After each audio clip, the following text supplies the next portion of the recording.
guys, you're watching Trendy Talks. I'm your host and दोस्त संजीवनी.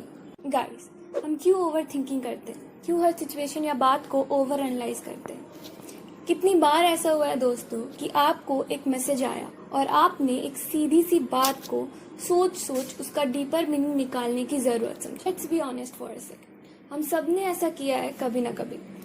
एक simple flirty conversation लड़के या लड़की के बीच या फिर किसी का रूड मैसेज, हम इमीडिएटली ओवरथिंक करने लग जाते हैं कि शायद इनके पीछे उनका कोई और मतलब. Guys, sometimes what a person says is exactly what they mean.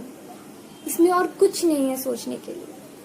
पर अनफॉर्चुनेटली कुछ लोग होते हैं जो गलत मतलब निकालने के लिए तैयार होते हैं to create controversy and drama. We are dying from overthinking. हर चीज के बारे में सोच के हम अपने आप को मार रहे हैं. Human mind can not be trusted. It's a death trap. Overthinking से कुछ ना होते हुए भी प्रॉब्लम्स क्रिएट होती है और ये एक रीजन है लोगों के बीच झगड़े और आर्ग्यूमेंट्स का. कुछ लोगों का मानना है कि ज्यादा सोचने से सर्टेन इश्यूज या सिचुएशन में उन्हें बेनिफिट मिलेगा, बट एक्चुअल में ओवर एनालाइज का कोई बेनिफिट नहीं. गाइस, इससे सॉल्यूशन तो नहीं पर स्ट्रेस और एंजाइटी जरूर हो जाते हैं. एक इंसान जितना टाइम ओवर थिंकिंग या ओवर एनालाइज में लगाता है उससे सिर्फ नेगेटिव थॉट्स बढ़ते हैं. अब आप प्रेजेंट सिनेरियो को ही ले लीजिए. इस पैंडेमिक के चलते हमें कितना सुनने में आया है about people dealing with stress, anxiety and depression. And yes, this leads to increase in the number of suicides.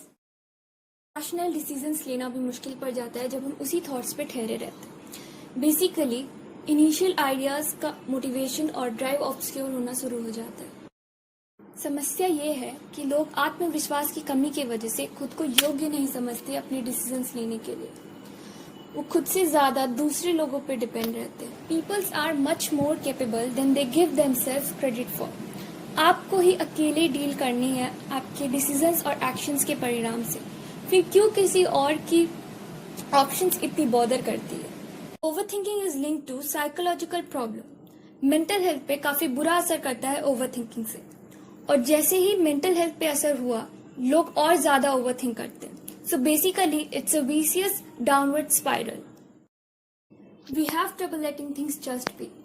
Of course, दोस्तों, चीजों और सिचुएशन के बारे में सोचना जरूरी है, पर एक थिन लाइन है थिंकिंग और ओवर थिंकिंग के बीच जो क्रॉस हो जाती है ज्यादातर लोगों से. वक्त लो पर जरूरत से ज्यादा नहीं. यह एक बिल्कुल ही बेकार हैबिट है जिसे चेंज करना जरूरी है. एक अवेयरनेस अपने थॉट्स के प्रति लेना चाहिए डिसीजन लेते वक्त. दोस्तों, जब ऐसा होने लगे तो काफी तरीके हैं अपने आप को डिस्ट्रैक्ट करने के लिए. बाहर जाइए, कुछ एक्टिविटीज करिए और रिलैक्स और काम होकर डिसीजन लीजिए. और जैसा मैंने आपको पहले ही कहा, ओवर थिंकिंग से कोई प्रोडक्टिव चीज नहीं होती. ये एक ऐसी इशू है जो हर एज के लोगों पे असर करती है, from kids to teenager to the youths and the elders. Overthinking से नेगेटिव कॉन्सिक्वेंसेस बढ़ते हैं और फॉल्स कंक्लूजन पे जंप करते हैं. स्टूडेंट्स पे भी ओवरथिंकिंग का बुरा इफेक्ट होता है. कंपटीशन से हर फील्ड में, पर उसे कोप अप करने में डिफिकल्ट होता है. पेरेंट्स और पीर प्रेशर में आके वो ओवर एनालाइज करते हैं. अच्छे मार्क्स कैसे लाया जाए, कैसे किसी और से बेटर हो. तो ओवरथिंकिंग पहले से एक प्रॉब्लम है सबकी लाइफ में, पर कोविड-19 के चलते ज्यादा हाईलाइट हुई है एक problem. All we need to do is just communicate and talk about. Bigger picture पे फोकस करते हुए स्ट्रेस के कॉज को रिड्यूस करो जो डिसीजन मेकिंग से आता है. और सोचो, क्या एक हफ्ते या महीने या 5 साल बाद ये मैटर करेगी. कोविड-19 के चलते लोग ज्यादा सोचने लगे हैं. As it has become stressful in so many ways. Jobs नहीं, इनकम्स नहीं, बिजनेस नहीं चल रहा, economy is down. Yes, it's hard time for all of us too. This too shall pass and overthinking will surely not help. लेते वक्त हम ज्यादा समय बिताते हैं एक्शन को एवल्यूट करने में rather than actually engaging in it. करूँ या ना करूँ, कैसे होगा, कब होगा. Stop thinking and just do it. और अगर नहीं हुआ तो उससे एक लेसन ले लो और आगे बढ़ो. एक एक्सपीरियंस मिलेगा तो नेक्स्ट टाइम बेहतर होगा. दोस्तों, कभी कभी हमें अपने पास्ट को एनालाइज करना बंद कर देना चाहिए. Stop planning the future and stop figure out everything at once. And we need to stop deciding our mind what we want our heart to feel. जो होना है होगा वाला फंडा is good sometimes. So guys, what do you have to say about this? Comment down and let us know.